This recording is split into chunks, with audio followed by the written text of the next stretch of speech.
नमस्कार। आज हम एक बहुत ज़रूरी मुद्दे पे बात कर रहे हैं।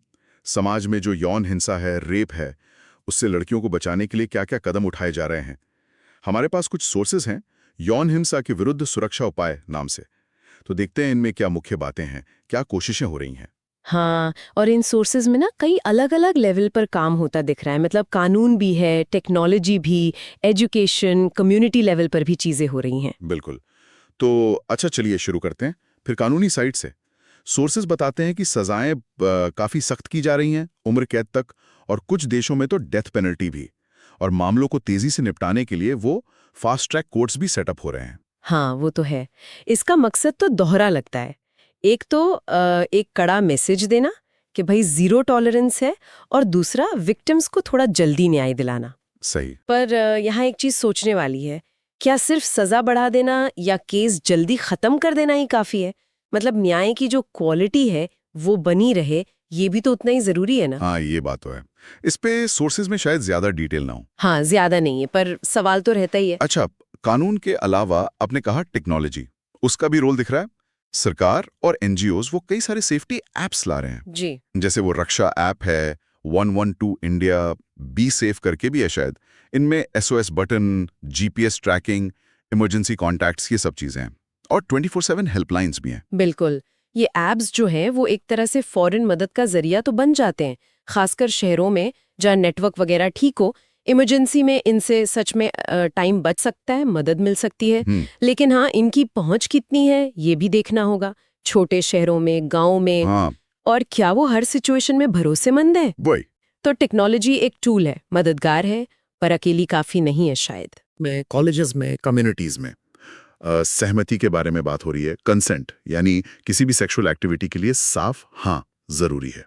आपसी इज्जत, सेफ बाउंड्रीज, इन सब पर जागरूकता अभियान चल रहे हैं। और ये बहुत जरूरी है होस्ट, क्योंकि असली बदलाव तो सोच बदलने से ही आएगा ना।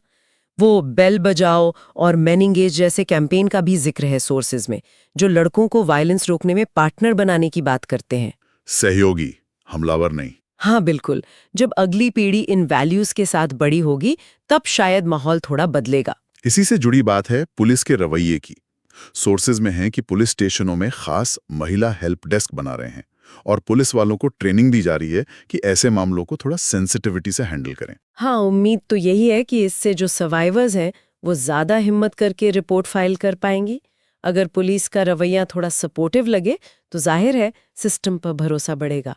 पर असली सवाल यह है कि क्या ये ट्रेनिंग वाकई जमीन पर बर्ताव बदल पा रही है? ये लगातार देखना होगा। बिल्कुल। इसे मॉनिटर करना जरूरी है। और जो लोग इस हिंसा का शिकार हो चुके हैं, उनके लिए भी मदद का सिस्टम बन रहा है। जैसे भारत में सखी सेंटर्स हैं, वन स्टॉप क्राइसिस सेंटर, जहां एक ही जगह पर मेडिकल, लीगल और साइकोलॉजिकल मतलब मानसिक मदद भी मिल जाती है। और रिहैब के लिए कानूनी मदद के और भी इंतजाम है। हाँ, क्योंकि सिर्फ फौरन मदद ही काफी नहीं होती ना। सर्वाइवर्स को ठीक होने, अपनी जिंदगी दोबारा पटरी पर लाने के लिए लंबे समय तक देखभाल और सहारे की जरूरत होती है। ये सेंटर्स उस दिशा में एक बहुत अहम कोशिश है। अच्छा, पर पब्लिक जगहों की सेफ्टी का भी जिक्र है। बसों में, रेलवे स्टेशनों पर, दूसरी पब्लिक प्लेसेस पर सीसीटीवी कैमरे लग रहे हैं। और जहां अंधेरा रहता है या जो सुनसान इलाके हैं, वहां लाइटिंग और पुलिस पेट्रोलिंग बढ़ाने की भी बात है। हाँ, इसका मकसद डबल है। एक तो क्राइम को रोकना, मतलब डेटरेंस, और दूसरा अगर कुछ हो जाता है तो सबूत जुटाने में और अपराधियों को पहचानने में मदद करना। ताकि पब्लिक स्पेस सबके लिए सेफ बने। बिल्कुल, खासकर महिलाओं के लिए। और आखिर में कम्युनिटी की भूमिका, समाज का अपना रोल। स्रोत बताते हैं कि लोग खुद भी आगे आ रहे हैं। Neighbourhood watch programme, safety clubs वगैरह बना रहे हैं। लड़कियों के लिए सेल्फ डिफेंस की ट्रेनिंग भी ऑर्गेनाइज हो रही है। और स्कूलों कॉलेजों के आसपास सेफ जोन बनाने पर भी काम चल रहा है, जहां ज्यादा निगरानी हो। और ये बात ना काफी इंटरेस्टिंग है।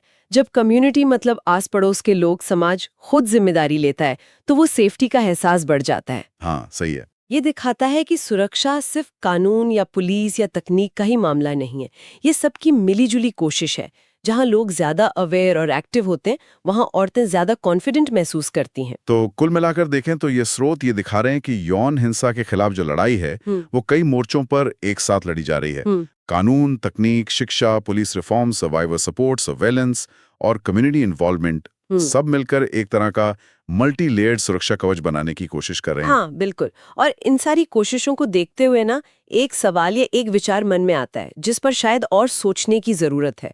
वो ये कि इतने सारे अलग अलग तरह के उपाय हैं, इनकी असली इफेक्टिवनेस, मतलब ये सच में कितने कारगर हैं, इसे कैसे लगातार जांचा जाए। उनका मूल्यांकन कैसे हो? हाँ, और क्या इन्हें लोकल कंडीशंस, मतलब स्थानीय ज़रूरतों के हिसाब से ढालने और बेहतर बनाने का कोई सिस्टम है? और आगे चलकर टेक्नोलॉजी और जो ज़मीनी स्तर पर कम्युनिटी की एक्टिवनेस है, इन दोनों का तालमेल फ्यूचर में सेफ्टी को और कैसे मजबूत कर सकता है? ये कुछ सोचने वाली बातें हैं। बिल्कुल, सोचने के लिए एक अहम बिंदु। तो इस जानकारी के अवलोकन में आज शामिल होने के लिए धन्यवाद।